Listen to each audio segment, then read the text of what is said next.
Hello there, and welcome to the Iron Canon podcast, your home on the Star Wars Underworld podcast network for in-depth discussion on lore, the High Republic, and the whole darn canon of the galaxy far, far away. My name is Matthew Neugebauer, and I am joined across the continent by your friend and mine, Mr. Joel Davis. Joel, how are you doing this week?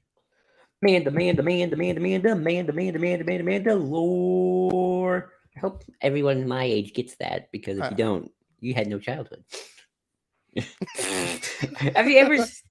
It's an American thing. Have you ever heard of the actress Amanda Bynes? Yes. Okay. She had a show called The Amanda Show, and would always go, Amanda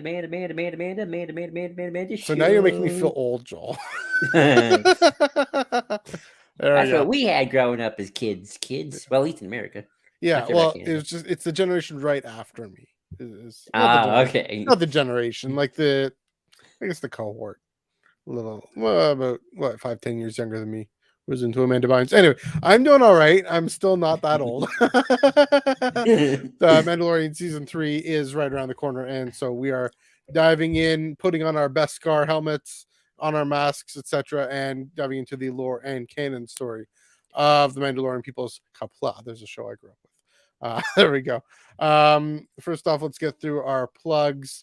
You can follow us on Twitter and Instagram at Iron Canon Pod, EYEONCANONPOD. You can get all our full-length episodes on Spotify and Apple Podcasts, as well as my weekly comic book review, the Tracker Beam comic book review, the Comic Cover Wednesday. I record Friday. I did record this week. I did upload it. I just didn't post it on social media.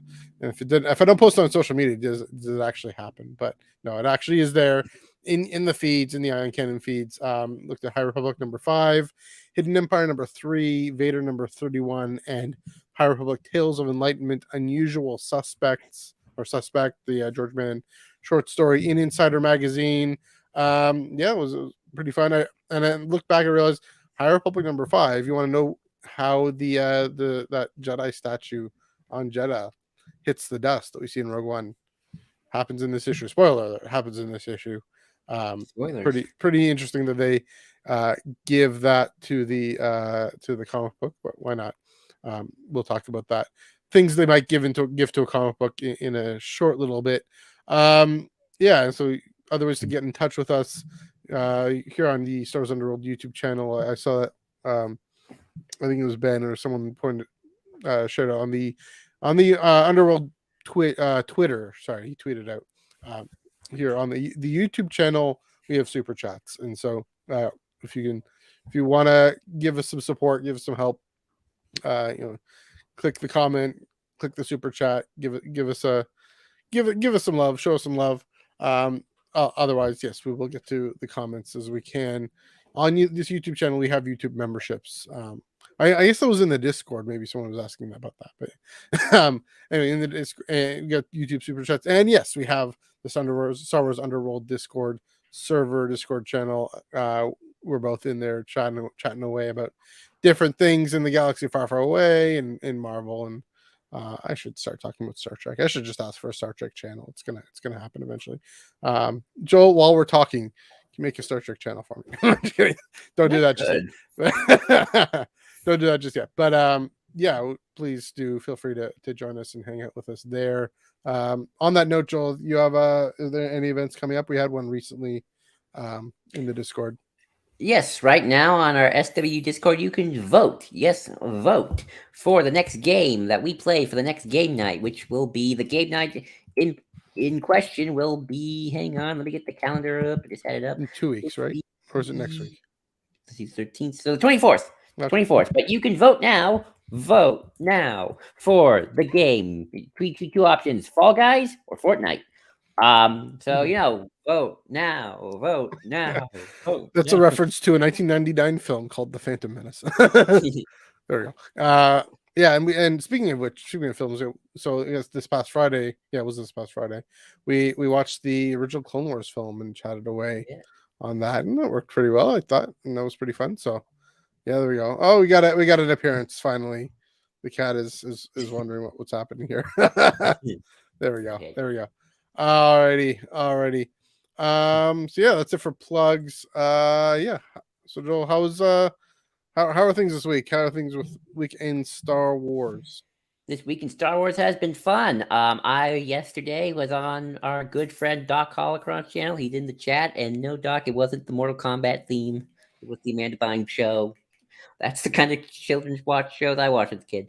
We were talking about Hidden Empire #3. We did a whole review about it. Overall, that was fine, just action packed. But I'm kind of waiting. I'm waiting for the Fermata cage. I want to see what's in that cage, man. We speculated a little bit of who could it be. Maybe it's Momin's Master, Lady Shaw. That's one possibility. But Doc had an interesting suggestion that I thought really took to heart, which is we know Palpatine's probably going to win. It's up on now, so go check it out. Doc had an interesting suggestion of, we know Palpatine's going to win. And what's he going to do if he gets the Fermata cage or defeats the Spirit?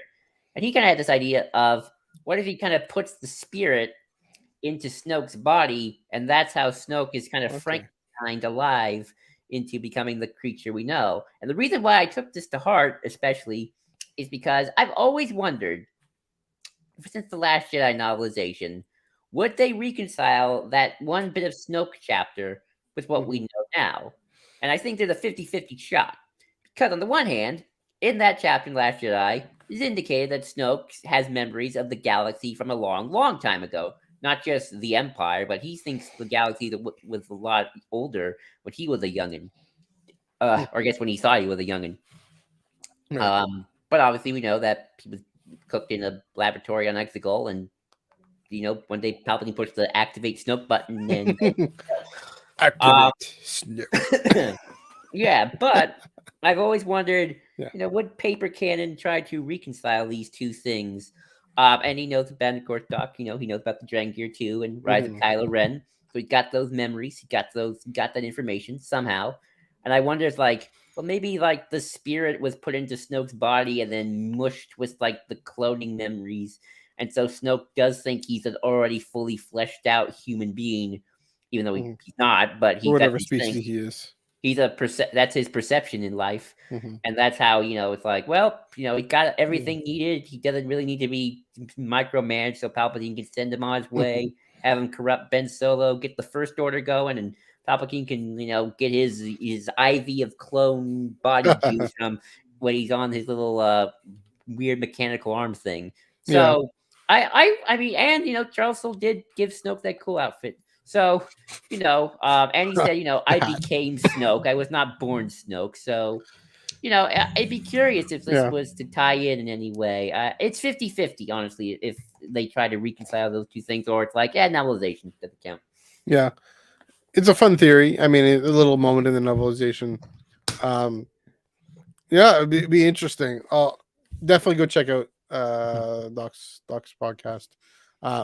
I'll be blunt though. I will be shocked if they let Charles Soule do anything. No, just given the way Lucasfilm is separating paper and screen, and I'll get to that in a bit as well. But I'd be shocked if they let Charles Soule touch anything to do with Snoke's origins. I think they're reserving that, at least the option of that for something on screen, and then if not, then maybe we can see something. But yeah, I mean, it'd be fun. I don't know. I mean, I also don't know if things have to tie in so much. I'm happy to be wrong. Whether or not I'm right or wrong, Doc, you can come on here and we'll talk about Hidden Empire. But it's a fun thought. I'll definitely give it that, and that's what you want in a fan theory. Definitely a fun thought, especially if it isn't necessarily like Snoke's. I especially like the idea that it is the person that Palpatine uses to inhabit Snoke's whatever going on. That is interesting. Yeah, I'll accept that. But it is interesting that the cage is going to the Maxine station, which was introduced in the Rise of Kylo Ren comic, where Snoke was, and this is kind of Charles Soule building on himself, probably more. But it is interesting. Also, Claudia Gray's that's true. Out of the Shadows. Yeah, and that's right. I would get Into the Dark and Out of the Shadows. It's Into the Dark, right? I think it's Out of the Shadows. I mix those up too. So let me.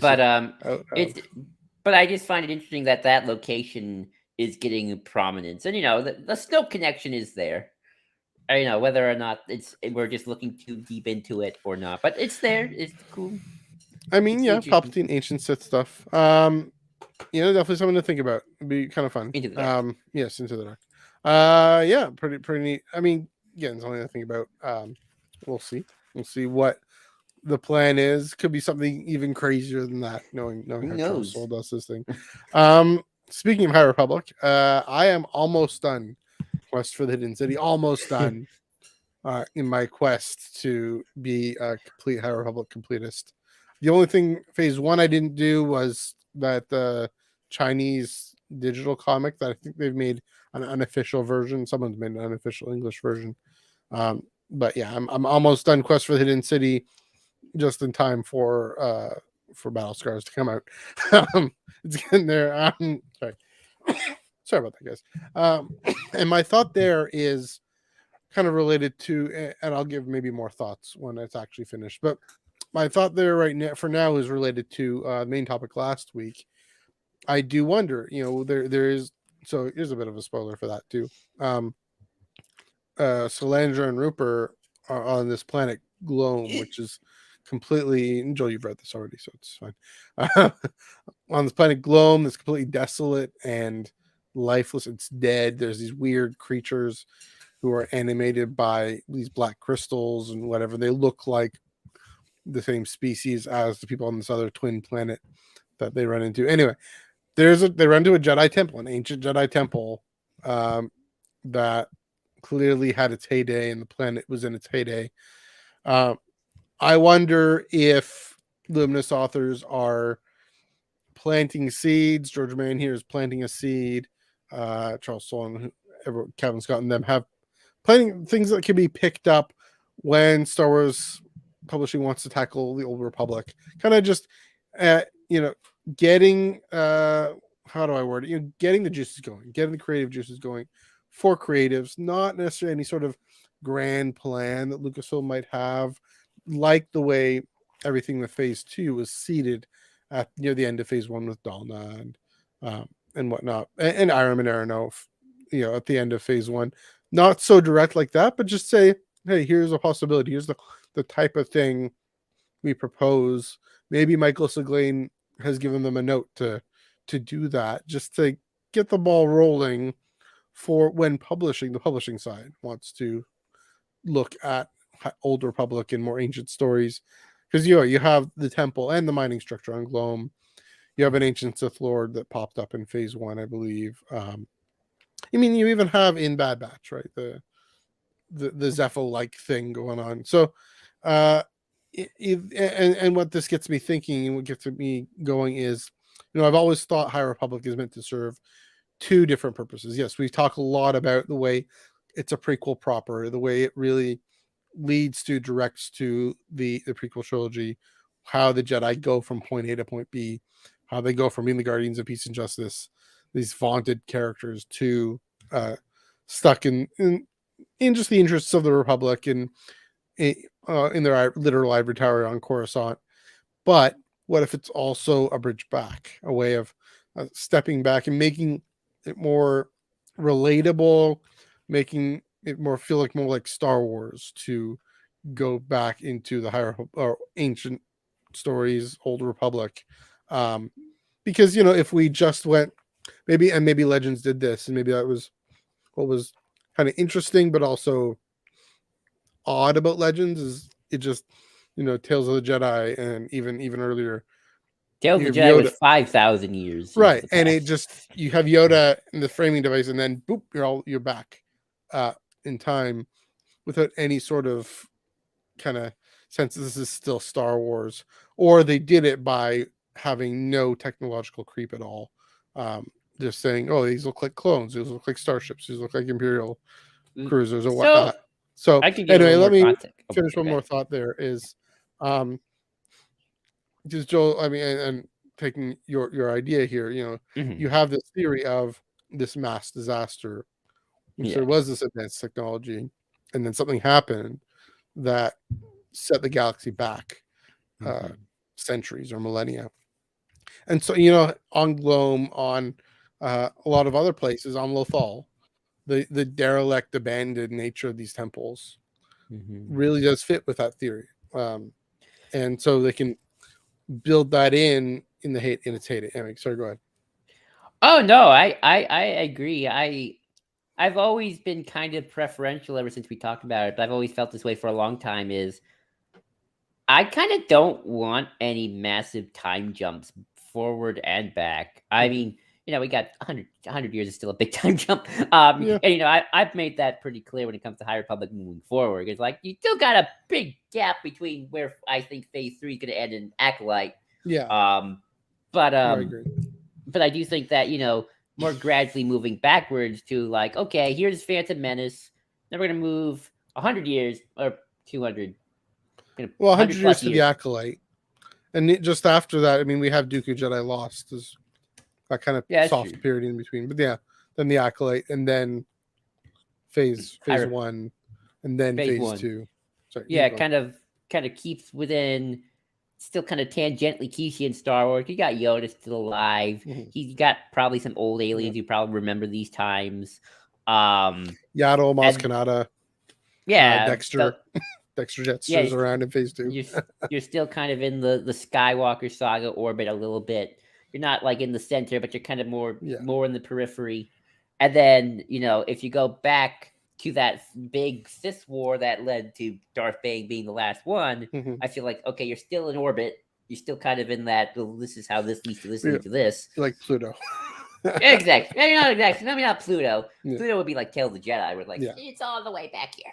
Yeah.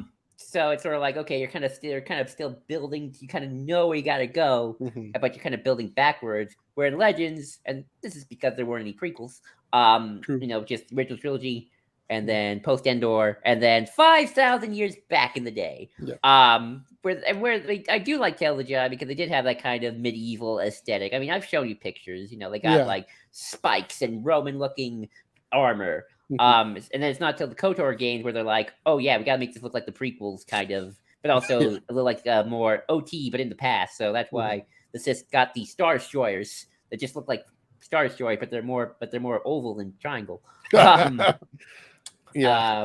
and that's so I feel like there's a little bit of game mechanics going on, and just kind of like, oh well, the prequels are out, so now we gotta make it look like mix of the prequels and the OT, and then the Republic soldiers of old look like clone Mhm. troopers for some reason. So yeah, I do think you kind of have to move forward, but just makes it a little weird and armory and warhammery. But I do I've always do like this idea, and I don't know if this is just planned or this is just this is how it happens, where it's like let's kind of more naturally work our way backwards than just 5,000 years in the past, just this war here, just fight, do your thing. Right. I could see maybe why to like open up for storytelling, but you still gotta eventually you gotta lead to what you eventually got. So that's why I kind of like just more naturally building your history backward and forward with both the post Rise of Skywalker era and kind of like just more Mhm. naturally built forward now. Instead of like 100 years in the future. Let's go. Yeah. I mean, and then you have Visions, which is its All own over the thing. place. And who knows when those things are set. If they're set, again, Wikipedia, Force bless you. Don't worry about it. Yeah, that's a great point. I mean, phase 2 is only 380 years, right? Yeah. Now, interestingly, in phase 2, in High Republic, in the Blade, the Charles Soule comic, there is this incredibly medieval-esque siege going on and in these little towns, and Porter and Barash going investigating these two towns that are again very medieval. Even the Yoda comic that story is set somewhere in phase 1 ish. Those are more isolated little towns, and I mean it's clearly this time of in the core with the Jedi, especially at phase 1, that era, the 230 year before BBY, 230 BBY. There's much better communication, but it's still, but that's still not 380 to 1,000. I mean, that's a huge jump still, and so who knows what they end up doing, how they end up doing this. I think this is my point. Is I think this is maybe what they're doing is introducing things that are well, interesting things using things that work with the story that they're telling in the moment. Like with Solandra and Rupert, it fits with the story in the moment, the characters in the moment. But also, okay, there's that connection. Then there's the connection of, okay, we've already been introduced to this thing. Let's talk about it. I mean, Jedi Fallen Order is kind of like that too, right?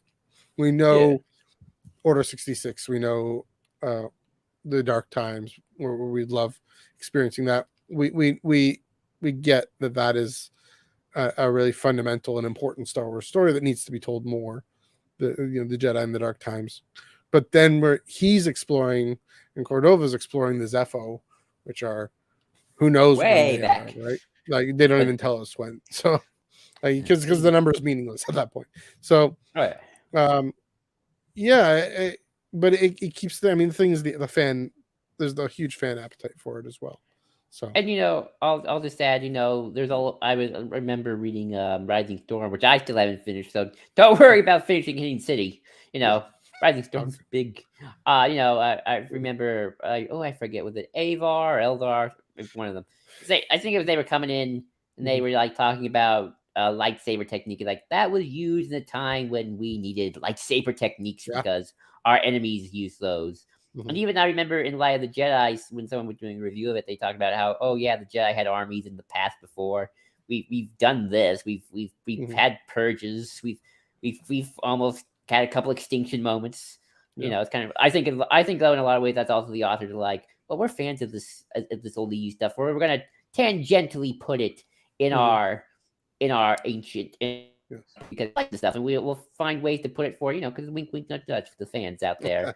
You sort of like Adam Christopher putting Revan's name in the Sith Yeah. cult for people who Sith they shout. So it's like Revan, hey Revan, cool.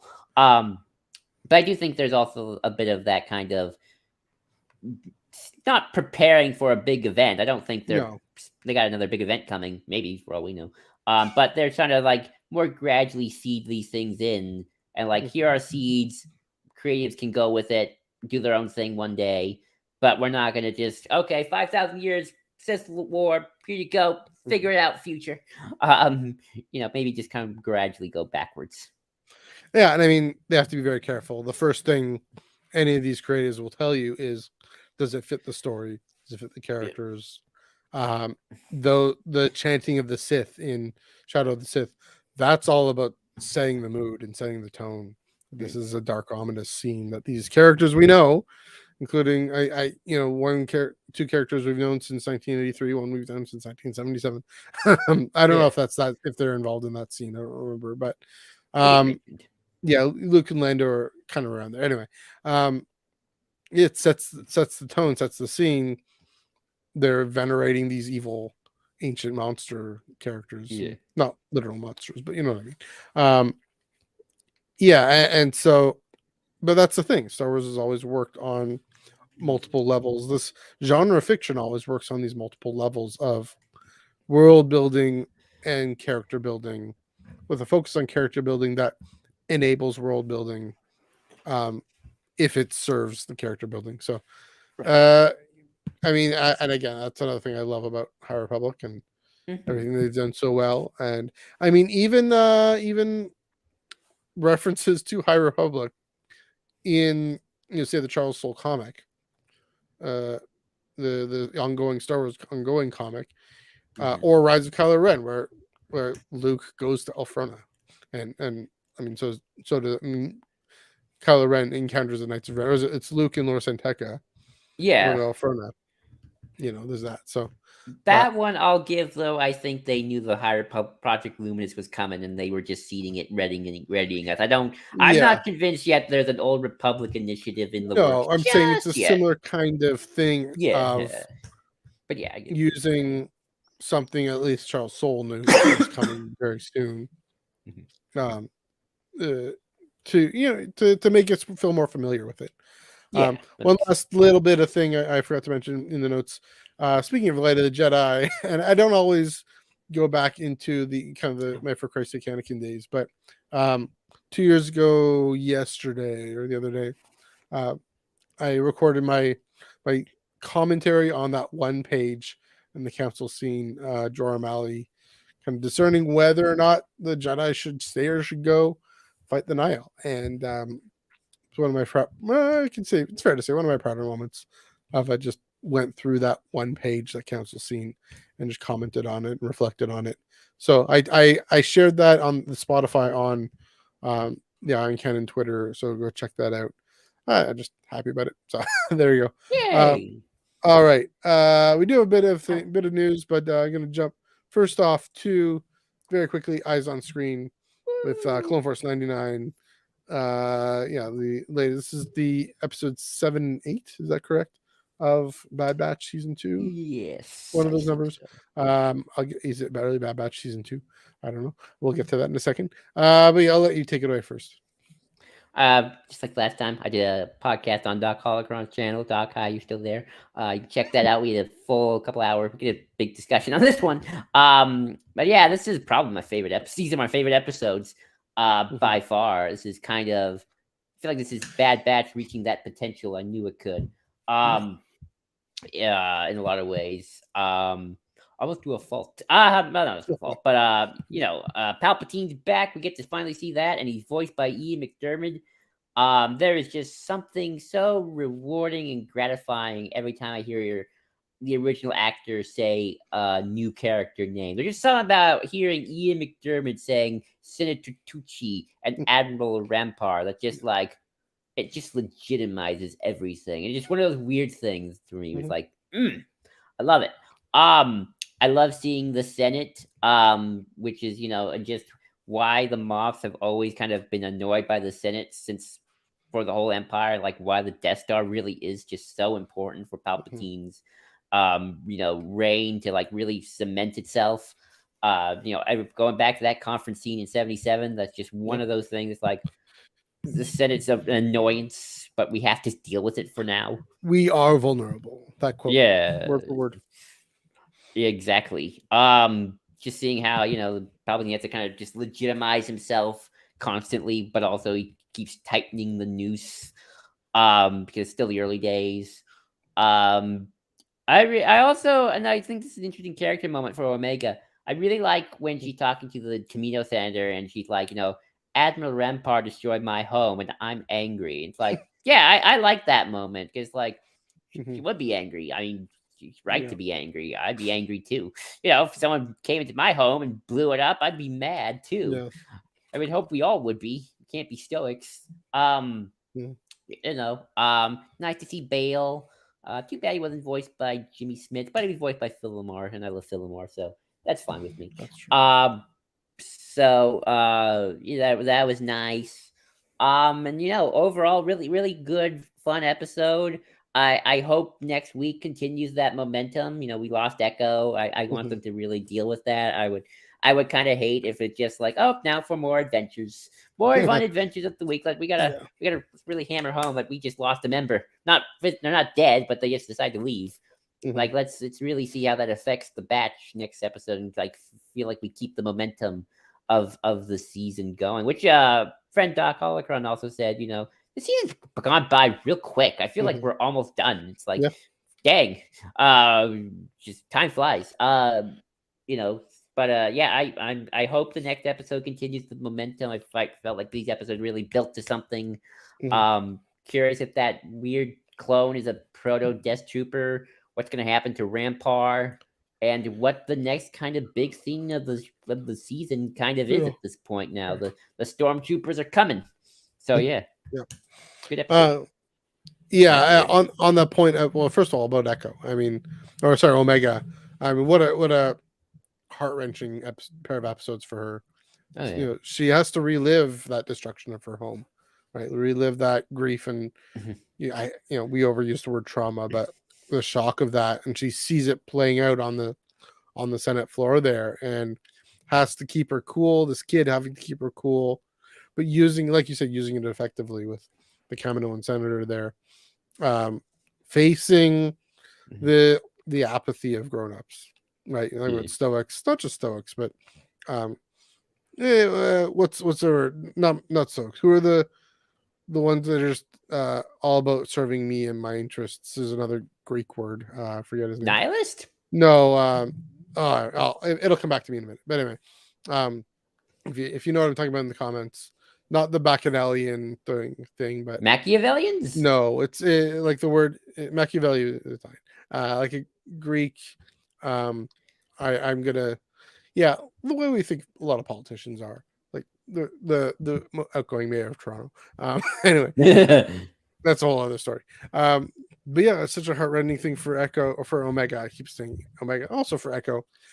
It was an interesting, surprising sort of solution, if you will, because the Echo leaving, because there was that problem of the Bad Batch. Echo wants them to join the fight. Hunter wants them to protect Omega and pick up jobs that they can. For now, it seems to be like the only compromise, and it was this oddly, interestingly similar feel, rhythm, parallel rhyme with the end of the Bad Batch arc in Clone Wars season 7, where Echo just doesn't belong to what the 501st are doing, so he leaves, and what the rest of the regs are doing. He's Borgified and he's different. Now, of course, the clone army is about to be kaput, and Rex isn't part of it anyway, so he's on his own, doing his own weird thing. Probably, we know, having ties to the Rebel Alliance in its birth, and so probably ties to Ahsoka as Fulcrum and ties to other characters. So, and Bail Organa, for example, probably under the hood. So, for Echo to be able to join the fight while Hunter can keep Omega safe until, of course, Omega goes off and carries her own adventures. So that was, really a surprising, but also really heart-wrenching character moment that I trust them fully to pick that up. This isn't standalone TV. This is still continuous, a Disney Plus streaming show where the implications of one episode reverberate in a character that is so emotionally sensitive and on the surface like Omega, because she's the younger character, and younger characters tend to be a bit more on the surface emotionally. It's kind of how YA fiction works, for example. One thing you mentioned in the notes that I want to pick up on, you said it was concerning that the best episode doesn't feature the best 2 episodes, I should say. They don't heavily feature the Bad Batch, right?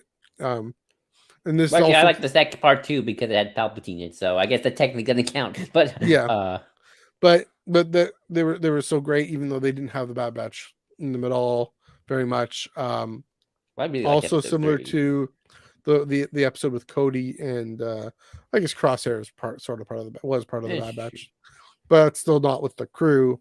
Mm-hmm. Is that concerning or not? See, here's the thing: is call it what you want, Bad Batch, whatever. This is Clone Wars season 9. This is just like how Clone Wars was showing this history, this conflict through Ahsoka's eyes primarily, but also, of course, through Obi-Wan and Anakin to some extent. Mm-hmm. This is still showing the continuation of that history through Omega's eyes, through the Bad Batch's eyes. It's still really focusing on that story and telling that wider story through characters we can relate with. What happened to the clones? Maybe we've got a bit of what happened to the Separatists on Sereno. Yeah, I'm here for it. I'm fine with it. I mean, Clone Wars is my favorite series of all time. It's the same animation style, and that plays a role. We talk about medium and message.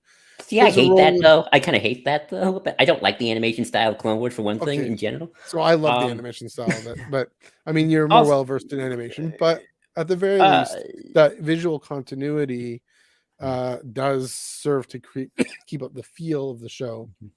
Even just going back to season 1, the intro thing, how the Clone Wars logo morphs into the Bad Batch logo, and I mean, in one way, it is its own show. It is following the Bad Batch, but the more we go into this, just like how Ahsoka is going to be Rebels season 5.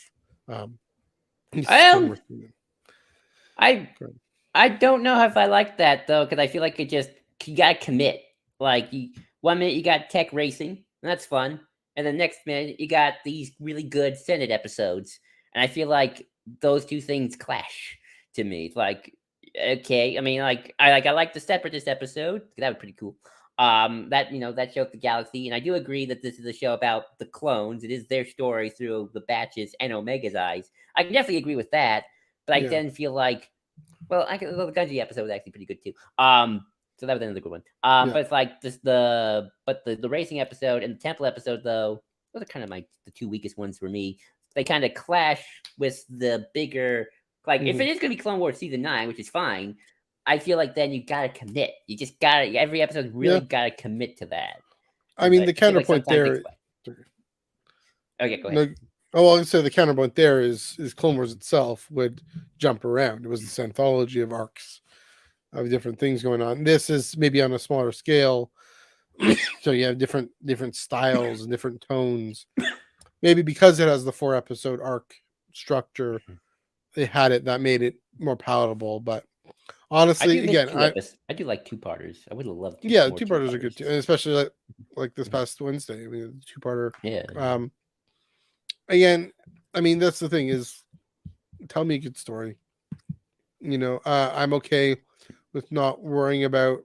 Well, I mean, maybe this relates to what we were getting at is before, and this also again connects with Ian McDiarmid and legitimizing the story at hand. It isn't simply maybe Lucas. Maybe this is the approach is, Rebels comes out. They need to radically focus on Ezra and the Ghost Troop, and just take the time to get us to get to know them. And then I guess it is by the end of season 1, but only slightly seed in Ahsoka and Rex and legacy characters that we know. Leia shows up in one of them. That isn't necessarily as important anymore for Bad Batch, I don't think, in terms of just being so focused on the new characters. I think, especially now that we're in season 2, we can go back and forth a little more. And, I mean, it's something that the Mandalorian we know is going to do with everything with Bo-Katan and the Darksaber. And then Ahsoka, I mean, that is going to be probably the full bore Rebels season 4 or season 5 with some Clone Wars stuff thrown in. I mean, she was the main character for Clone Wars too. So, again, I'm okay with that connectivity, continuity. I'm okay with it too. I just wish it had a stronger identity of the show. Like Resistance, I felt like had a good identity. Like even Rebels, I feel like had its own identity. This kind of sometimes at best it is a continuation of Clone Wars, and I'm here for it. But at worst, I feel like sometimes Bad Batch is like, here's the Clone Wars style, but it's not the full blown Clone Wars storytelling you're used to. So that's. But one more thing before you move on, I know we're running a little late. But do you think at the end of the season, this is something that again we talked about in my Doc channel, but I want to ask you. You think the batch splits up? You think we're setting up the batch at the end of the season? They scatter to the winds, and then they have to come back in season 3. Hopefully not after the first episode or in another spinoff. I'm looking at you, man. My knee-jerk instinct is to say no. Echo leaving, that is it enough? It would feel way too much like the end of Mandalorian season 2. Be like, okay, Din and Grogu splitting up. Okay, the Bad Batch splitting up. Like it. I would hope there'd be more creative than that. I would want to see them connect more with with whatever the infant Rebel Alliance is called at this point. I'd rather that to me seem and that closer tie. So maybe this is the split up in this double episode, and towards the end of the season, greater reunification, or at the end of the season, and maybe even Cody.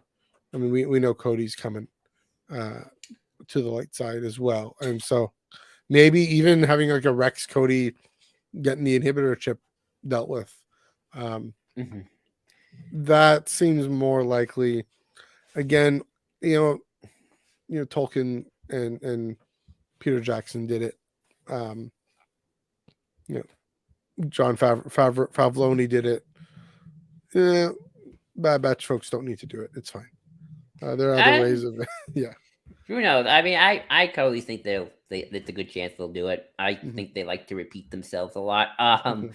So I think it's possible. Honestly, I Mhm. mean, this whole season feel like the batch like finding places that could be for them outside of Sid pirating. So, but who knows? Who knows? We lost him for a second. That's not good. Dear. Well, that's do not good. Continue. But well, if we are done talking about Bad Batch, Mhm. yeah, Yep. you're back. Just technical difficulties. We're good. We're good. Phew. All There right. we go. Fair enough. But yeah, yeah. On that note, yeah, a little bit of quick news to run through. Very quick. We don't have to dwell on this too much, but Young Jedi Adventures.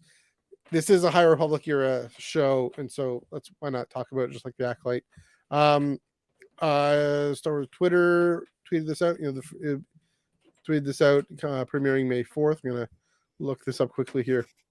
Um, yeah, it's gonna be a young kids show, and it's gonna be this fun thing. Yeah, it's gonna be on Disney Plus and Disney Junior. I believe that's the YouTube channel. Not too sure. Maybe it's a TV channel. See Master Yoda, Jedi Younglings Kai, Liss, and Nubs, and their friends Nash and RJ83 in Star Wars Young Jedi Adventures, premiering on Disney Plus and Disney Junior May 4th. Star Wars Day, of course. Yeah, it's a lot like, and the thing that came to mind is a lot like the premise in the Phase 1 High Republic Adventures comics. Yoda's away from the Council because he's training younglings. I mean, similar to the Ilum arc, the Younglings arc in Clone Wars. Speaking of Clone Wars, one of the things Yoda does, interestingly enough, we think about Yoda. I think a lot about Yoda on Dagobah, reflecting on his failures at the height of his powers. He let the Empire rise from the Empire and wipe him out, and he's meditating on that. But he also always had kids. I mean, Attack of the Clones, right? The training scene, the library, the archive scene, always had kids to keep him grounded. The way kids have the way of doing that is that, and then yeah, another quick thought. This is again this theme of familiarity seeding into things. This is the first series set during the High Republic era. Maybe it's a testing ground for more. We know the Acolyte's going to be incredibly different, night and day from the show, but other possibilities of exploring High Republic on screen. What are your thoughts on Young Jedi Adventures? Yeah. I think people comparing it to the Younglings arc, I'd go younger. I really think the lessons are going to be simple. It's like, hey, that pirate's not sharing the pie. Share pie you must, because friendship is the magic. Is the will of force. Sometimes you gotta learn. Sometimes even adults gotta learn to share pie. But Sure. yeah, it's really interesting. The one thing I'll say, well, two things. Yeah, I do wonder who's gonna voice Yoda now that Tom Yeah. Kane is tired. But also I'll say, it's a good era to have it in, because I think, um, I've always talked about Star Wars as like you're viewing Star Wars through different lenses. Like an Andor lens is different from a Rebels lens. A Rebels lens is different even from a Mandalorian lens. Yeah. And this is gonna be like for little kitties, 4-year-olds, stuff like that. People who like Paw Patrol and Bluey. But so I feel like this is a good era, because like, do you really want like a little kitty version for let's fight fascism?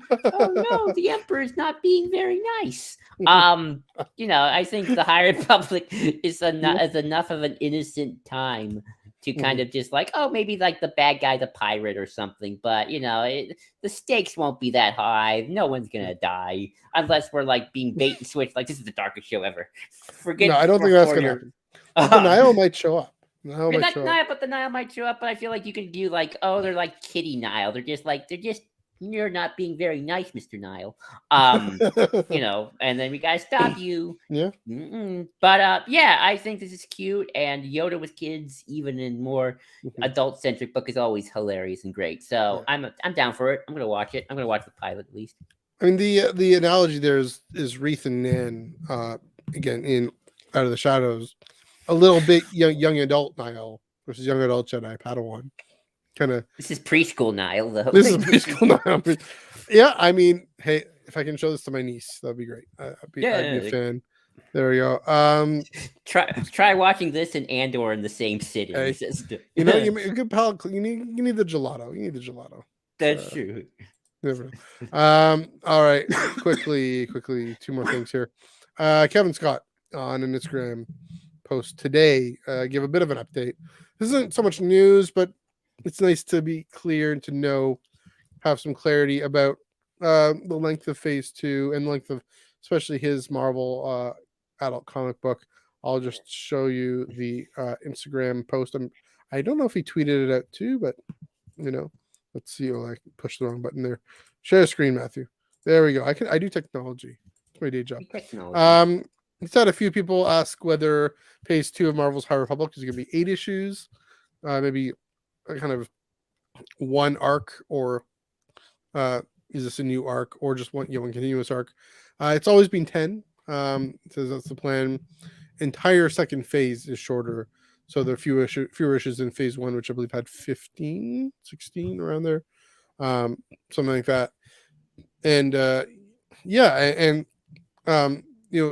issue number 5, issue number 4 was, and I get the 8 because issue number 4 was a big turning point, but let's get that over the way. You can see his Guinness. That's pretty cool. All right, let's stop showing that. Issue number 4 was a big turning point with the Battle of Jeddah hitting in that issue. But issue number 5 is the midpoint. I don't know. We don't know if it's going to be arc 1, arc 2. The way the Phase 1 comic followed the waves sort of lined up with the traditional Marvel 6-issue arc sort of thing. To some extent, not perfectly, but this might be 6-issue, 4-issue, or just one continuous story. Who knows? Joel, I don't know how caught up you are on the High Republic comics, but I guess a more interesting question then is what this might mean for Phase 3, and you had some thoughts about that. I could totally see Phase 3 being the biggest one. Go all out for that last one, if it is the last one, which I think it is. 3, always Star Wars with its trilogies. This was, Phase 1 was pretty mild size, pretty good. Phase 2 is very short, and this Phase 3 is probably going to be the big one. It's like, well, we got to get it all out. The last big push against the final Nile story. So curious to see how that's all going to go down. But yeah, that's just my small take on it. It definitely has a lot of storytelling work to do.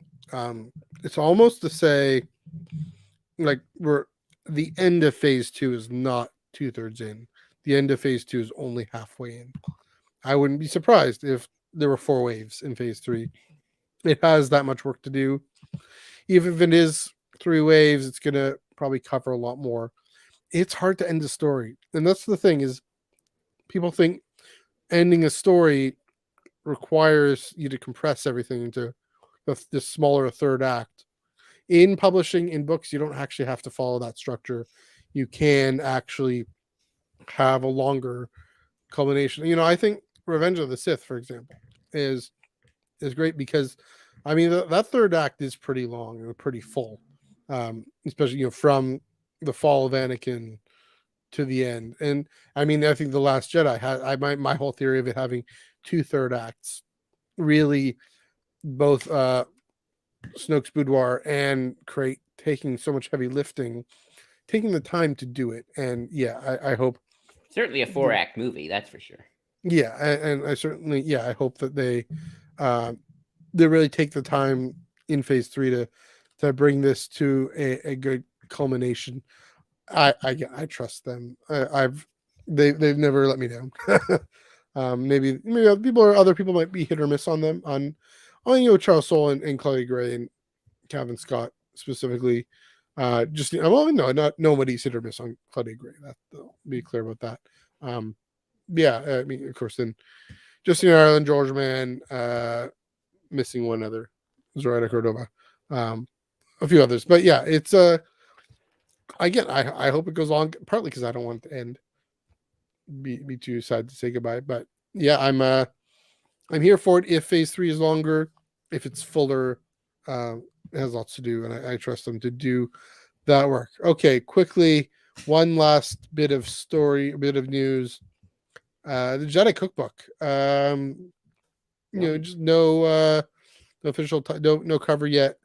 Just this Galactic Cookbook. It seems like has something to do with Galactic Star Cruiser. Maybe that's just the word Galactic. October 3rd from Insight Editions. Our friend Hannah go to town on that. Joel, what do you think of this book? Friend Hannah is pleased. Yes. Cookbook. Cool. Yeah. I got nothing. Yeah, I might buy it. See if other people want to check it out.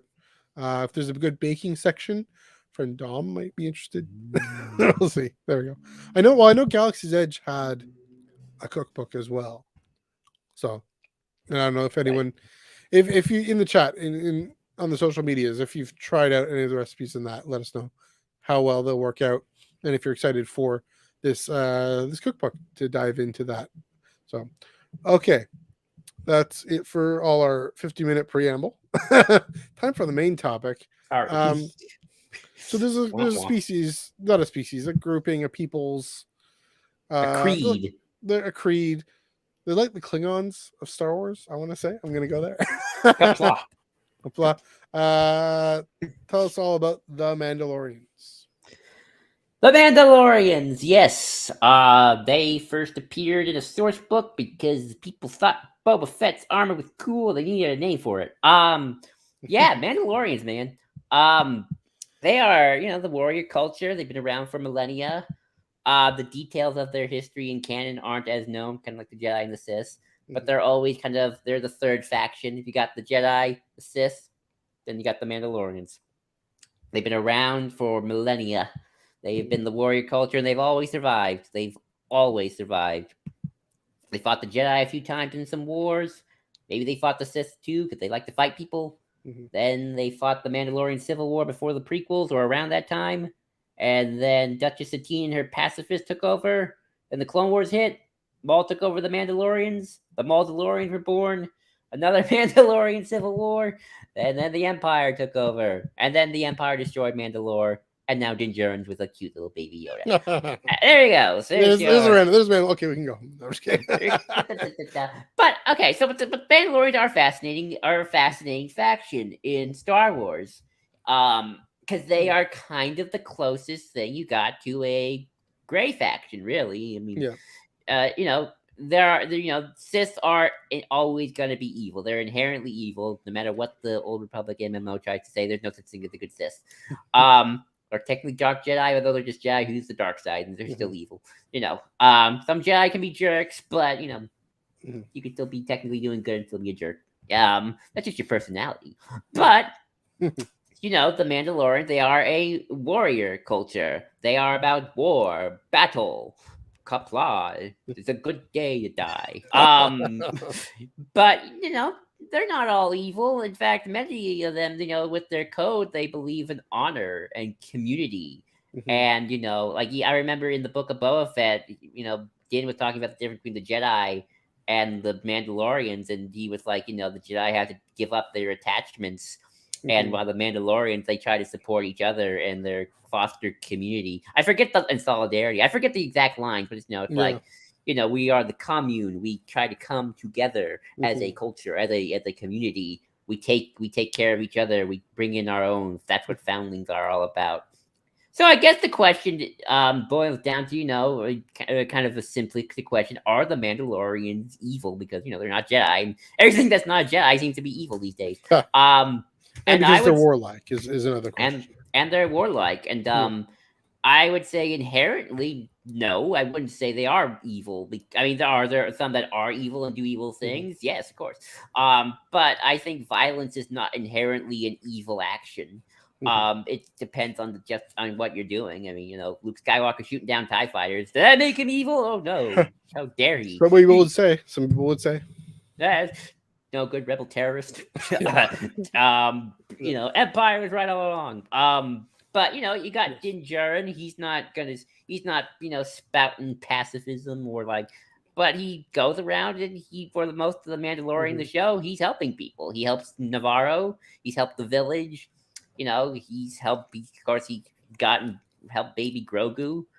And I consider him a good person. So I think that's what makes Star Wars kind of Mandalorian so interesting is that, they don't have to you can kind of have your action heavy character, but also not make him explicitly, oh no, you're doing violence, so evil. So I think that's why Mandalorians are an interesting faction on their own. But I'll throw it to you, Matthew. Mandalorians, where do you stand?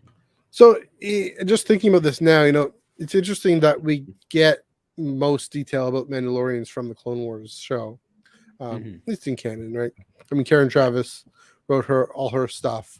I guess probably along they've been the around same, since the 80s, so they yeah, a lot of stuff. But kind of the identity of the Mandalorians along the same similar lines to Karen Travis, maybe. Yeah, and Clone Wars comes out in that era of TV storytelling, the Breaking Bad, House of Cards era, if you will, of good guys, bad guys, made up words.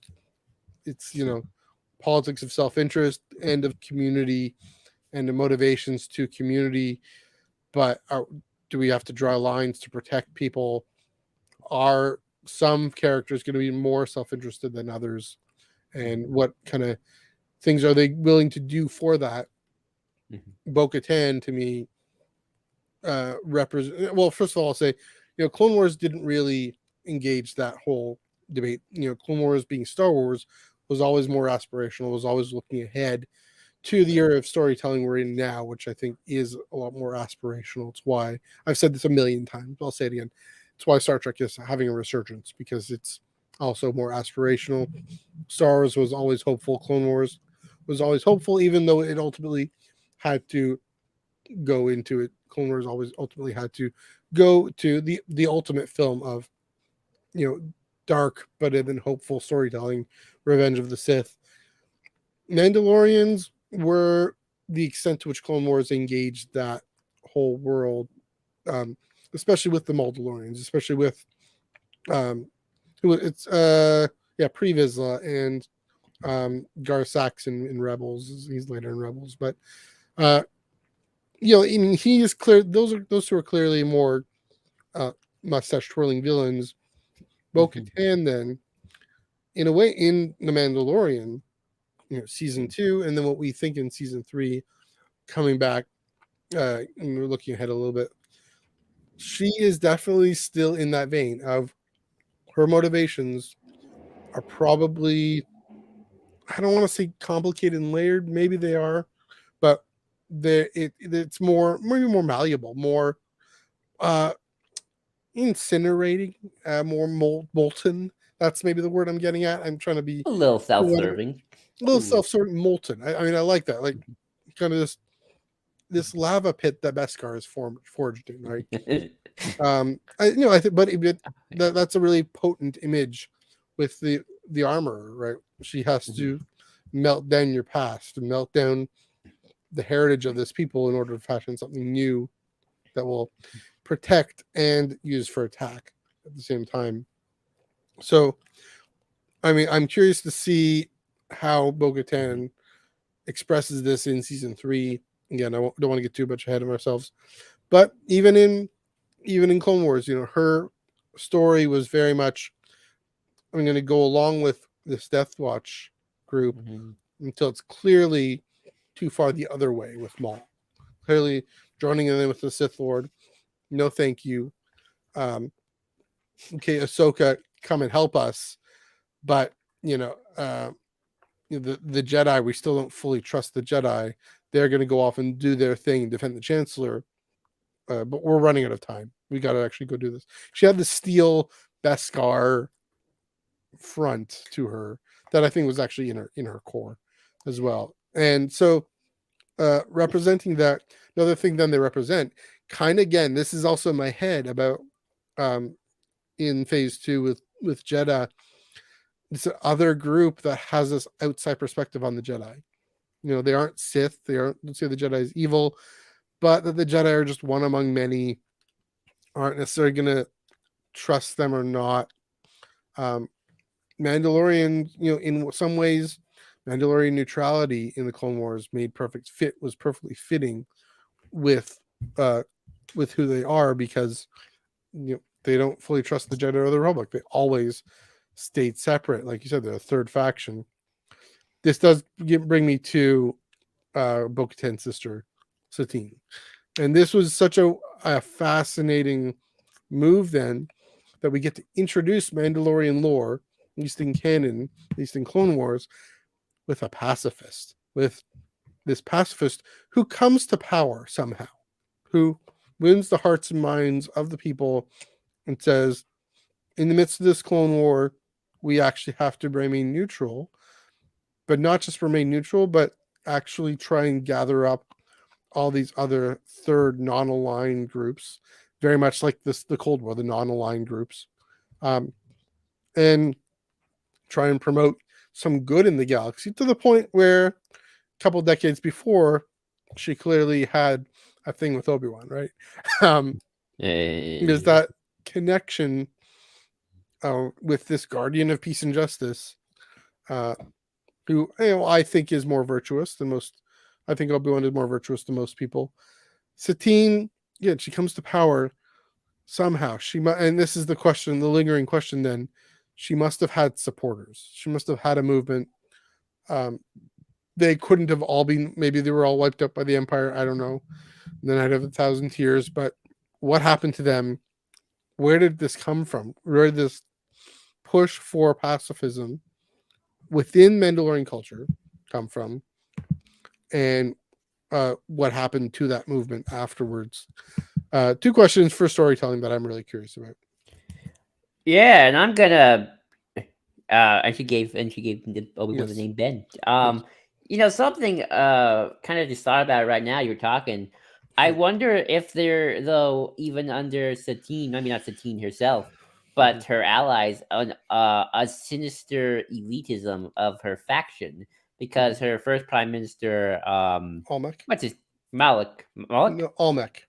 Almec, yeah, Yeah. one of the things that he said is like, Jango Fett was not a Mandalorian, he was not of the blood, of the purity.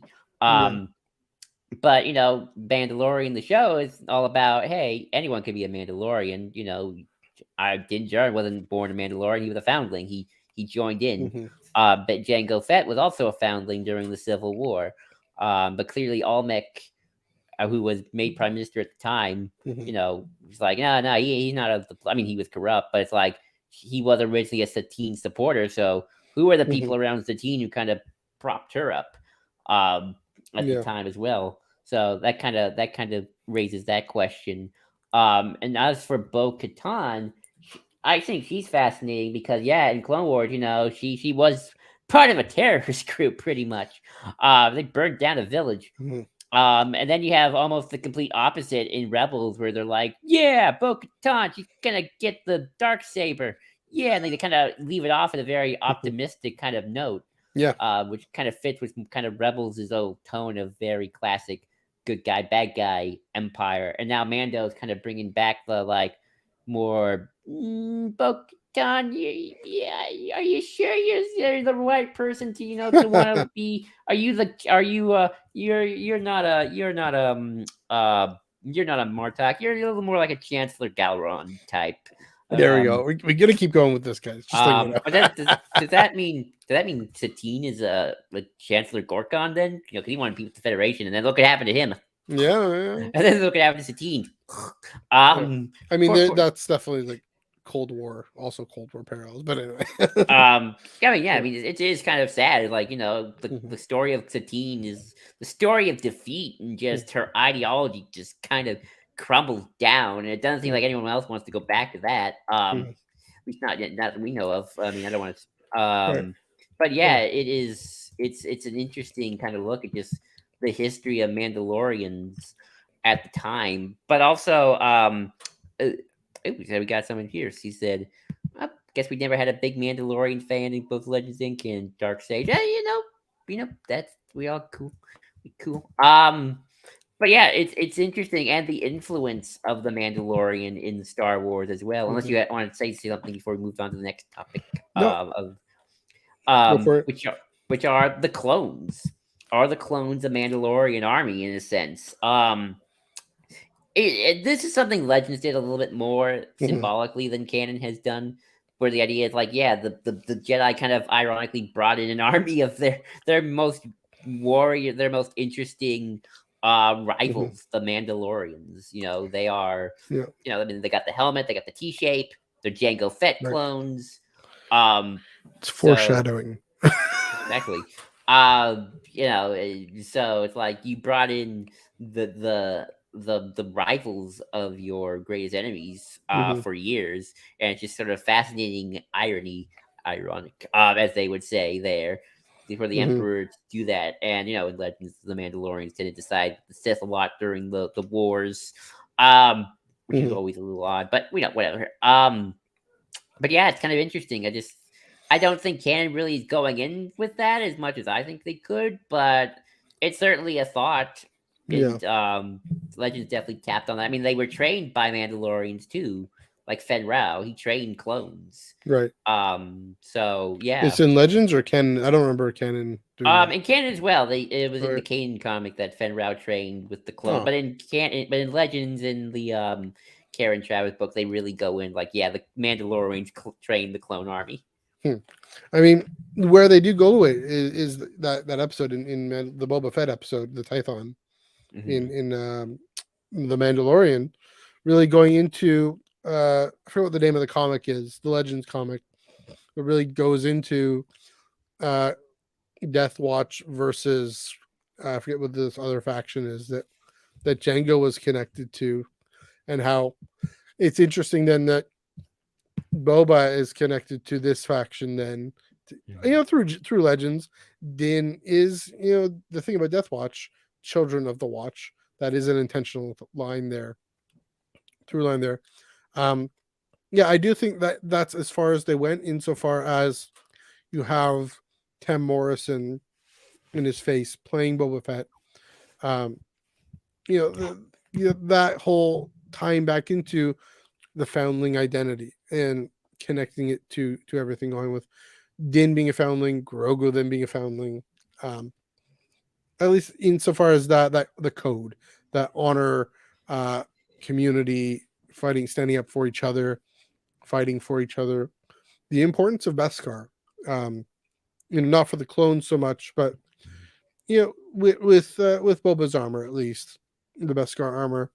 Um, Attack of the Clones really changed the game on that, I think, and I mean, well, introduced us to the whole idea of the clone army, changed the game on just how much, in a way, Boba, reminding us that Boba is a clone, and the alpha in the clone army, that Omega is the Omega. Um, okay, yeah, and then Tim Morrison's face and voice, even though it's Steve Bradley Baker's voice throughout the Clone Wars, there is this through line, at least implied through line in canon. Yeah, Legends surely went through it for it more, but there's room possibly. I mean, who knows? If we see Rex, Tim Morrison as Rex later on, thankfully maybe retconning the whitewashing a little bit. Um, you see Tim as Rex later on. I think we'll even feel that connection even more now that we've had Book of Boba Fett. Yeah, it's interesting for sure. And to go back to like, are the Mandalorians evil? Right. One of the biggest differences that make the Sith them different from Sith is that the Sith are all about the individual. They are about True. me. This I must, I will get rid of all and any who stand in my way of achieving ultimate power. Hmm. And yeah, you got self-serving Mandos like Bo-Katan for sure. But Hmm. their ideology at the end of the day is about honor, stand by your Yeah. brothers and sisters and non-binary people and all them zays and Hmm. your community of Mandos. If you Yeah. make a pact with someone, you better honor that pact because that is the thing to do. You know, Get start go Star Trek. You always want a Klingon on your side because There we go. they'll be your best friend. um, you Mhm. got to. Yeah, I say that's a great point, because I mean the clones are all about brotherhood. Yeah. Where might they have gotten that from? Yes, the Kaminoan training, but yeah, I mean, there's something to be said about them having that Mandalorian connection. Yes, Django kind of goes off on his own. Maybe that's partly where Almec gets his oh, he's just a foundling, is a common criminal, whatever. But yeah, there's probably something to that too. I mean, he wanted a kid, he wanted a son to raise and inspire in these values of the next generation, for better or for worse. I mean, Yeah, I'll just say I'm gonna make so many Star Trek references. Again, the Mandalorians are the Klingons. yep, they really are. I used one of my favorite Klingons, General Martok of Deep Space Nine. He talked about how he was, he wasn't of the royal blood. He was from the House of Dirt, and he clawed his way up to the Yeah. top. But he had to get with certain Klingons who were of the noble blood, of the imperial households of old, and I do, kind of even looking at Satine and her virtues for sure. Yeah. I do wonder, even if growing up, she and her and Bo-Katan, kind of, while they definitely went different directions for sure, they still had the same upbringing of being part of the royal houses, the noble bloodlines, Yeah. the fancy palaces, and I'm sure that affected Satine's viewpoint as much as it does Bo-Katan to a certain point. Compared to say Jin, who was like Jin just grew up in nowhere. He was a foundling, and he made it, and he's just doing his thing. Even Boba, right now, like he had to earn his stripes, and he now the daimyo of Tatooine. To get to the speculation of where the Mandos are going, who the next leaders of Mandalorian could be, it's like I feel like Boba said to Din once, it's like, people like us don't lead. And I don't think that's a disparaging thing. I think they think, oh, people like us, poor working people, we are not of the bloodline compared to the Bo-Katan. But maybe they need a Boba Fett to lead, or a Din Djarin. Even if Boba Fett or Din Djarin are interested, like, well, maybe you are the best candidates, honestly, if for the restoration of Mandalore. That's Martok or Gowron, right? The one who doesn't want to be. Yeah, Martok. Yeah. I mean, that was great. Seeing DS9. This was great. Where was I going to go with that? I don't know if you were going to keep going. No, I'm just like, maybe I'm going into the speculation of what happens to Mandalorians next. Like, maybe that's kind of the next thing of like, if to use that Klingon parallel, like the leadership needs to be not of these Gowron bloodline politics, but like a Martok who's shown his stripes in the battle, and he's a good, honorable soldier and a warrior. Right. And I remember where I was going to go. Yeah, go ahead. Okay, go ahead.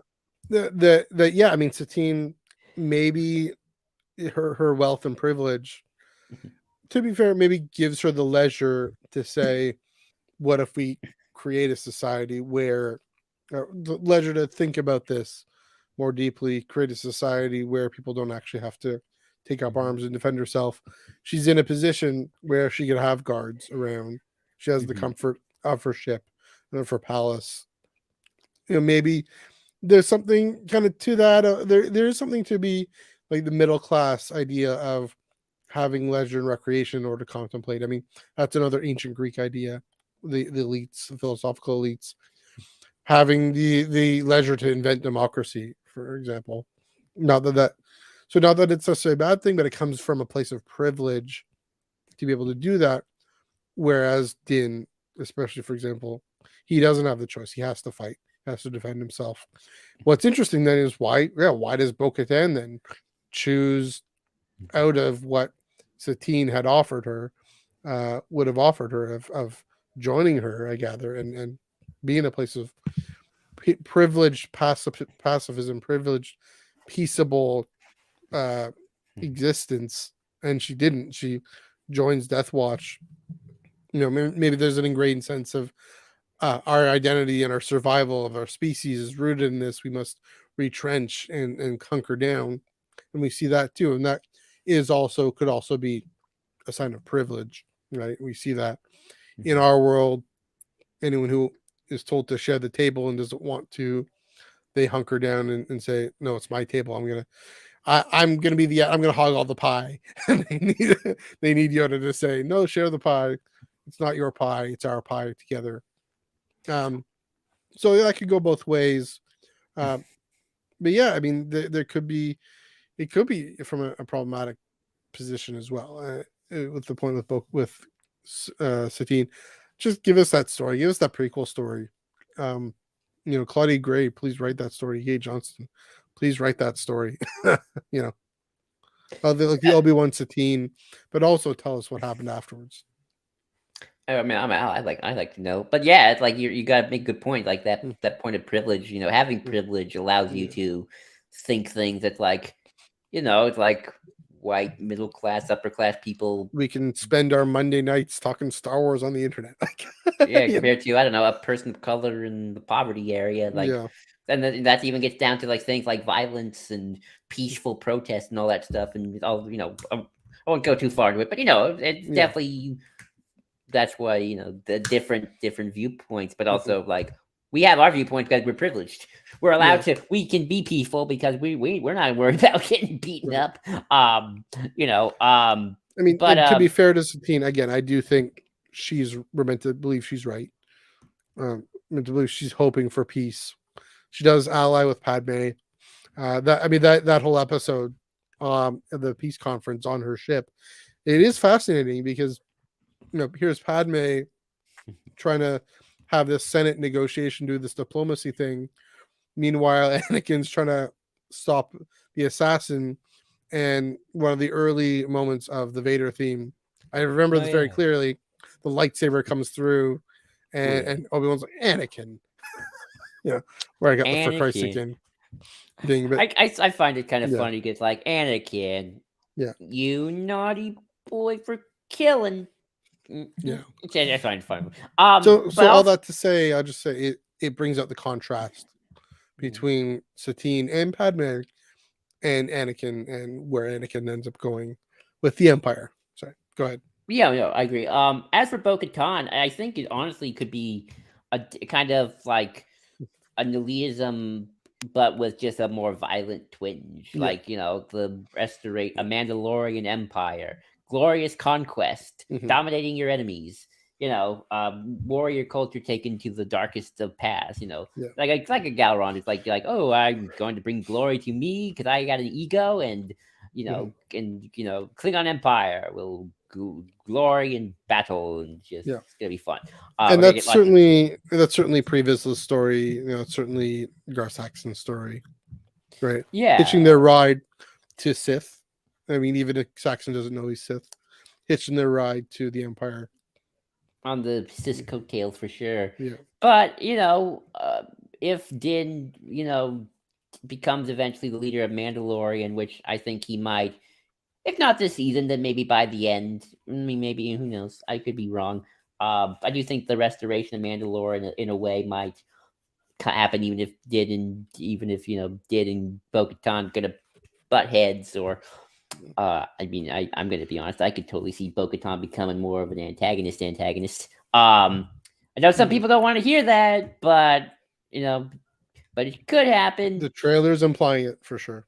It might go full on Danny on you from Game of Thrones. Yeah. I It's a know good spot. It's a good one. people didn't want to hear that either, even though I always felt that was the right thing for Danny's character. Mhm. Hot take there for some reason. But my point is like that's kind of where her privileges of like I am of this elite noble warrior class. I shall conquer, and you shall look down upon me. Mhm.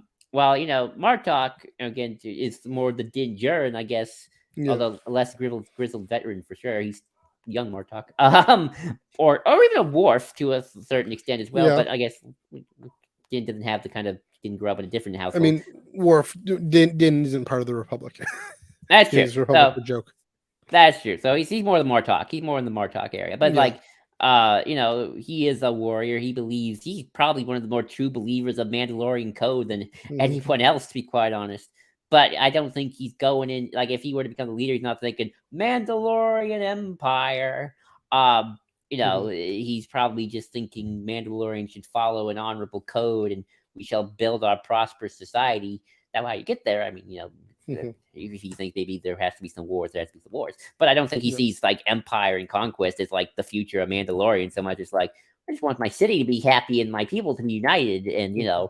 we'll have our traditions and our warrior codes and stuff like that, but we are also an honorable people, and we will make friends. We will slay with Yeah. with friendship as we will with conquest. So that could possibly be something too, because in the trailers and a lot of the TV Hmm. spots, a lot of the questions are, what is the Mandalorian? What do we do with our people? We see Din leading his people through a desert. Even in one scene, very colorful armor too. Hmm. So I think very much we're going to see different Mandalorians start to come together, and kind of come back on the planet and decide, hey, what do we do now? What's next? Yeah. Um, so I'm very curious, because kind of seeing these threads all kind of come together. I mean, it happened in Star Trek because it's actually a fairly primordial story, right? Um, Hmm. you know, Strider becoming Aragorn. David, King David being a shepherd kid out in the Hmm. fields, going through a very, incredibly trying adventure, ultimately becoming king. King Hmm. Saul here, theology time, guys. Where's the ticker? Where's the ticker? Where's the ticker? There it is. There it is. Martok is Chancellor. King Saul, also becoming from obscurity, coming up. Hmm. Bo-Katan herself, in a way. I mean, in Rebels, she's on the run. She's a traitor to the Empire. She's coming from a place of weakness and what weakness and loss, and ascends to, like you said, this very strong triumphant place. What all these stories do is use the rise of the leader as a sign, as a symbol of the restoration of the people.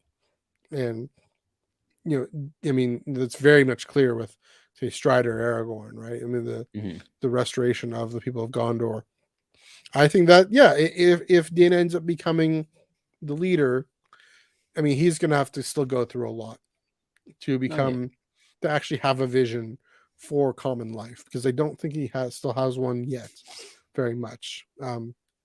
He does. I mean, this season 3, going into, I mean, it's the hero's journey, definitely being full on into what's it called? Not just the threshold, but into the underworld, the Orphean myth, seeing what is this history of what happened with the Night of 1,000 Years, what is the effect of it, what is the curse, and Hmm. the actual curse, not necessarily even this weird force thing metaphysically, but the effect of the Empire and its destruction and the loss of Mandalorian identity and strength in the galaxy.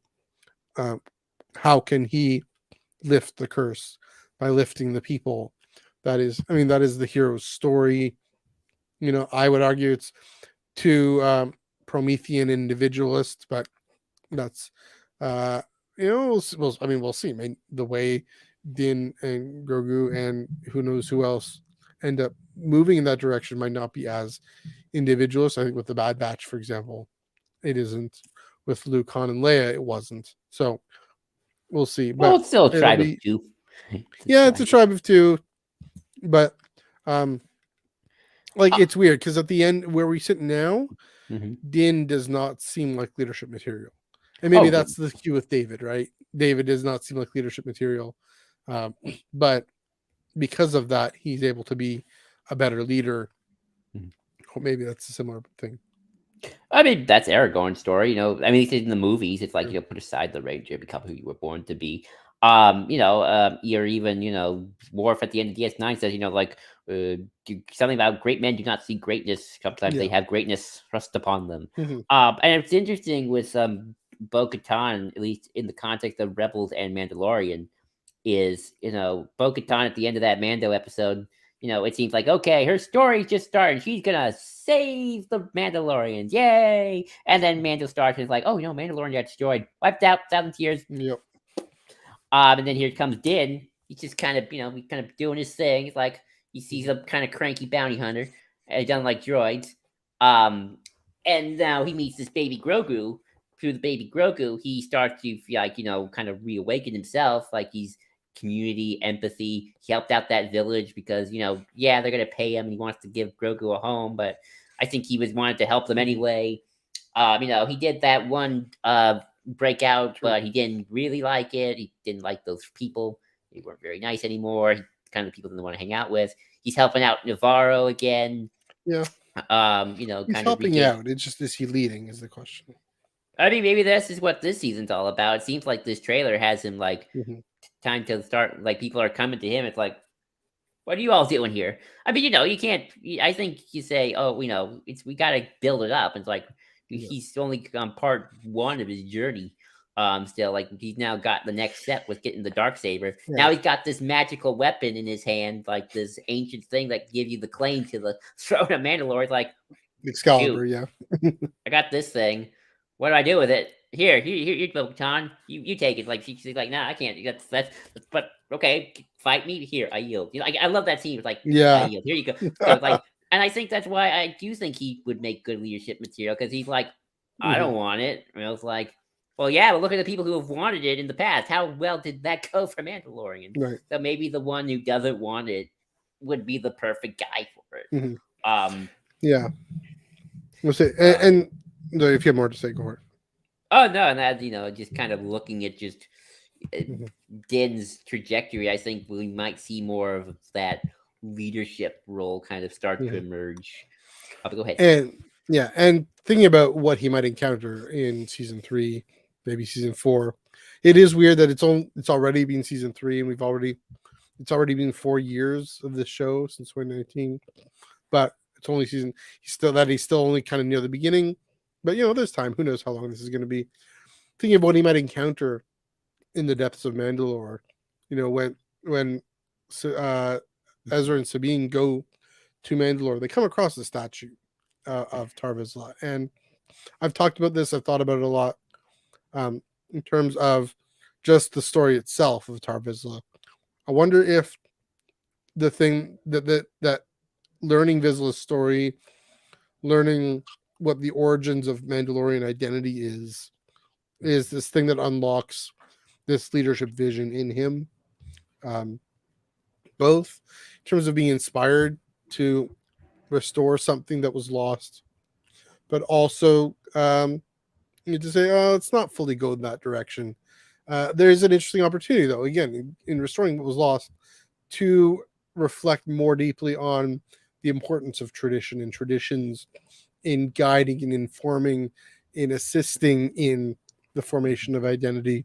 I do think the Mandalorian, the show, has really reflected on this a lot in terms of how beholden Din is going to be and has been to the way the children of the Watch interpret the creed, not taking the helmet off, um, especially with being foundlings, that strong commitment to that common identity. Maybe he discovers, okay, some of that did come from Tar Vizsla, and they come from um, this great hero that was also flawed because he was too strict with the mask thing, maybe the helmet thing, but also respecting the power of Beskar and how it can be, the kernel of truth behind this whole "don't take your mask off" thing. Respect, but also respecting the power of Beskar to defend the vulnerable, but also then the importance of being vulnerable. And that's definitely with the story with Din and Grogu, is that importance of being vulnerable that I do think Sabine got to, in a way, especially with Obi-Wan, with her pacifist position. It made her more vulnerable. Is there an enduring power for her with that? I don't know. I mean, I wonder if Tar Vizsla rejecting that vulnerability, maybe in incorporating the parts of Revan that are darker, more darker, less willing to be vulnerable.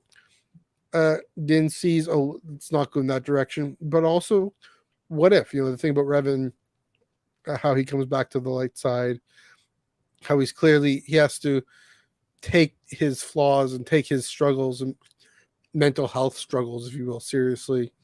Yes, and also, I think Revan may even be non-binary in canon. Well, that's a possibility too. But um, so even just a different gender situation as well. Maybe I'm just speculating here, trying to wonder, what is it about Tar Vizsla, if we see anything. I mean, because we're thinking, what is it about the Darksaber, right? What is the true meaning of the Darksaber, and Tar Vizsla's story? Clearly, if that's how Kanan and Fenrir has to explain it, something about Tar Vizsla's story. I mean, clearly the myth of the Darksaber and the power of it as the sign of the ruler is encapsulated in whatever happened. Really, what really happened with Tar Vizsla. Well, I mean, yeah, I'd be curious. I mean, And right now, again, I have so many Star Trek parallels. Tar Sure. Vizsla is our Kalis. He is. yeah, that's true too. In a way. it's like Worf is always saying Kalis says this and that. And there's that episode of the Sword of Kalis in Deep Space Nine, although it wasn't as important.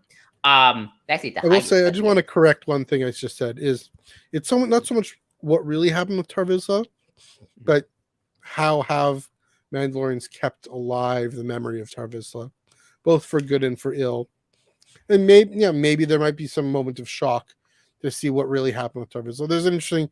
Here's another Star Trek reference, a recent Star Trek comic where Spock goes back to who's the early Vulcan guy?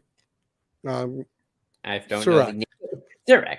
Yeah, and realizes, at least in that comic story, not as benevolent as history remembers him as, but that might not be the case in Star Trek canon. Who knows?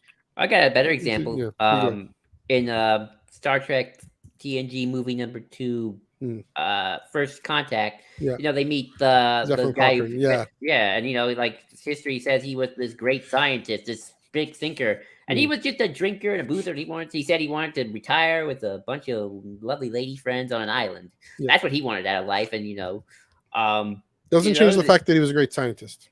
No, but it's it's like he got like this big statue of him looking all, but that's not what he was like in reality. Whether or not they ever show what Tar Vizsla was like in reality, if we do a flashback movie, that would be kind of cool. But no, but I do think to use the Martok reference again, so much Star Trek today. I bet you're enjoying it.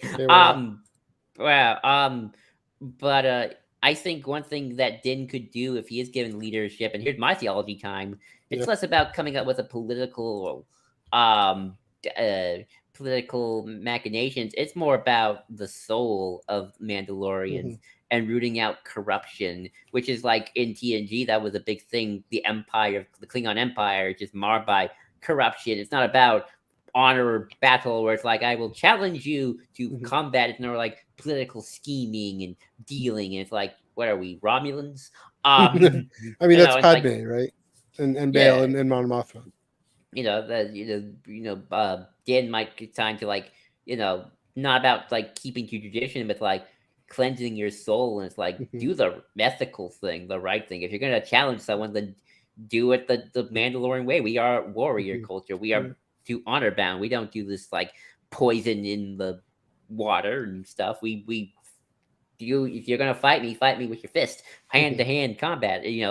Challenge you. And I think Din being very much kind of for the most part, a pretty good person and kind of as pure a Mandalorian as the Mandalorian I've seen in canon so far. In terms of just he's a good fella. Sure.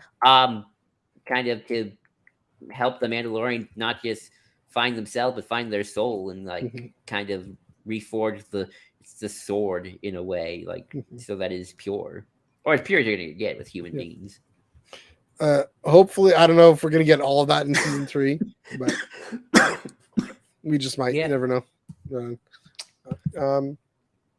Did you have anything to add more about this topic? No, I think we've covered it. Did you have a last minute anything that I think that's good. I mean, again, we'll see what with season 3. I don't know if the season 3 they'll be able to get into all of that or any of that at all. I think we'll at least get another season. I think this is a 4-season show. Yeah. But also to say, if there is a sandbox, Jon Favreau is going to nerd out in. I don't think he's going to nerd out in Jedi or Republic politics or any of that. Mandalorians, Vizsla's, I think he's more open to that. So we'll see. Before we wrap up, I do want to shifting gears a little bit slightly. We got a quite long question, so I'm going to address this quickly. Uh, about Jedi Survivor and the different stories. So, at the end of Jedi Fallen Order, this is on the Twitch stream, right on. So, a video game question on the Twitch stream. There we go. Nice. Curious to see if Darth Vader. So, at the end of Jedi Fallen Order, spoiler alert, Vader comes within a breath of killing Cal, and Cal's able to distract him enough to just get away. Because when you face Vader, you get out of dodge. You otherwise you won't. So the question: does Vader kill Cal Kestis at the end? People say it would never happen because they would not. There wouldn't be shock value, or because I guess they don't want the shock value. But Cal might meet his end at the hands of Vader. And truth be told, I want to see at least once the Empire win for once and have Vader destroy Cal. So how would they go about pulling this off? That's a fascinating question. I actually really like that thought. Because I mean, we do need to see. We see a lot of Jedi getting away. A lot of Jedi who are up and about and around in the dark times, and this would be one that Cal isn't around during the events of the original trilogy, and there's always this question: what happened? Why aren't they helping out the Rebel Alliance or whatnot? And this is, of course, set, I think, a lot close. I guess it's set sort of around Kenobi now, Jedi Survivor. It's set halfway through. Yeah, having Vader meet his end. I mean, or having Cal meet his end at Vader's hand. Now that Vader knows Cal is out there, and that the Inquisitors just haven't been able to do it. That would be fascinating. It would have to be a very meaningful, poignant death that actually affects some real change, real concrete change for the better in the galaxy somehow. Maybe even another chink in the armor of Anakin coming through Vader's soul. That mark, because it would be another black mark on Vader's soul, and and Cal, he has the stature, he has the importance, at least to the fandom, for us to accept him having that effect on the Chosen One, who I believe is the Chosen One, the main character. So, yeah, I don't mind that. I mean, I don't know if it necessarily happened. I don't know if Vader will be in this at all. The fact that he was in Fallen Order, did he need to be necessarily? Maybe the fact that he was in it at all suggests that this is going to happen. He might even play a bigger role in this. We do have a problem of Vader creep. Vader being everywhere, especially in the comics right now. He's in 3 different comics and he's doing all sorts of stuff. But I don't know, Joel, what do you think of this question of Cal meeting his end at Vader's hands? Yeah, because it started to come off more and more when Yoda died. Like, when God am I the last of the Jedi who are actually practicing actual Jediism because they're actually are still Jedi, they're still alive, they just don't do it anymore. Will you caveat. And then you got Ahsoka, who's got this whole other thing going. That is a good question, just in general, of what happens to Cal, regardless if Vader kills him or not. And that's kind of more my question. Vader killed him. Okay, sure. Vader gets another. Vader got another one for Vader. But it's sort of like, this is kind of the thing about ongoing continuity, and this is about for every character. And we've talked about this a little bit of like, okay, if you take a character off the board, if you give them a permanent ending, then unless they're a Force ghost, then they're dead. They're not coming back. You can no longer use them. Sure, some people are these days are kicking themselves that Ventress died in Dark Disciple. Stuff like that, and who knows what's going to happen to Kira. I think, I don't think he's going to die in this game. I think at least he gets a good trilogy out of this. But it's sort of like, well, is Cal a big enough character that once this video game trilogy is done, do they want him to show up in something else, be it on screen? I mean, Cameron Monaghan looks exactly like him. That's why they designed it. Totally could, yeah. I mean, yeah. So it's like, do they want to waste this? I mean, not waste this character, but like, do they want to permanently end this Waste him. character? No, that's not No, right. I'm saying like a video game, like Oh yeah, I don't know, Mortal Kombat. Waste him. waste him. I know what you mean. Actually, It like takes Yeah. this character off the board, Yeah. because he's a popular character. Mm. If you read the Empire magazine, Filoni talked about how he doesn't like permanent ending to a story. He likes endings that's like, there's always a chance for another book. That's very much his philosophy with characters like Ahsoka and even some of his other ones like Bo-Katan. They've kept going. They haven't met their ends yet. In his like continuation of story, we talked about Clone Wars season 9. And while I have my qualms with maybe the execution, it's still very much continuing on stories, and they don't want these characters to like necessarily leave the playing field just yet. That's why I'm not convinced a lot of the Bad Batch is going to die so much. It's like, okay, here's a good stopping point for their story, whether we use them again or not. There we go. So I don't know if Cal is too big a character now to die. It's possible. But it's an interesting thought, and I'll be curious to see if his story goes beyond the realm of video games, let alone the realm of paper canon itself. So, yeah, but good question. Good question. Yeah, great question. And the end of Fallen Order was another reminder of just how formidable Vader is, just how powerful, ripping up the entire station, basically. Right. So good point. We'll find out in just over a month. No, sorry, that's not true. They pushed the release date. April, sorry, I think. in a few months. They're taking the time to get it right. Good on them. I'm all for that. But we'll find out in a few months just how this story ends, who's in it, if there's some big lore dump there as well. But for now, that is a good time, I think, to wrap things up. Thanks for joining us, everyone. Thanks again for that question. Thanks for joining us on Underworld Facebook, on Underworld YouTube, on Iron Canon Twitch, Iron Canon Twitter, and Underworld Twitter. We're sowing our oats everywhere. Let us know what you thought of the Mandalorians, of anything else we talked about in the comments below. Comments are going to stay there in the YouTube and everywhere else in the Facebook and Twitter, etc. But also do let us know on Twitter or Instagram at IonCanonPod, EYEONCANONPOD, on the Facebook, YouTube, on the Star Wars Underworld YouTube page and Facebook page. Please do give this video a like and a share, and subscribe to the channel if you haven't done so already. Joel, where can they find you on the internet? You can find me at JID2021. Again, JID2021 on Twitter. You can also find me at the Iron Cannon Pod, where I will post all sorts of fun little things, Star Wars related and otherwise. Right on. And you can find me on Twitter at NEUG485. You say it again.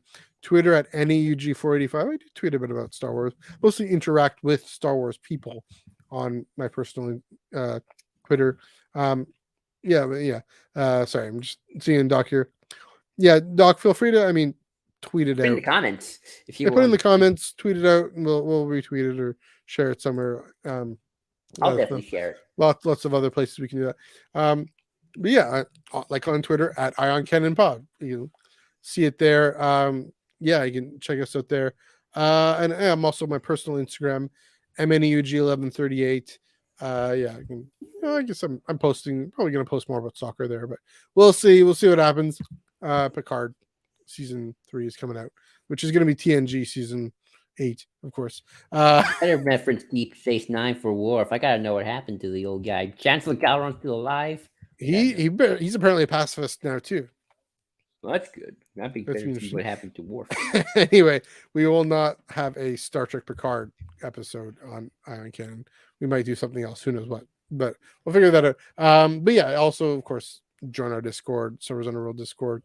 Come and connect with us there. Tractor Beam. It's coming out Fridays on Spotify and Apple Podcasts, as are all our full shows on Spotify and Apple Podcasts as well. Lastly, again, give us a follow on Twitter and Instagram. We love this conversation on Discord, etc., etc. Okay, next week, coming to the end here. Next week, how will talk about how the prequels influenced the sequels. And I'm the prequelist, Joel, you're the sequelist. We're gonna have a grand old time talking about Yay! the connection between those two trilogies. But until then, Joel, speaking of an original trilogy quote, let's pull this thing and head home.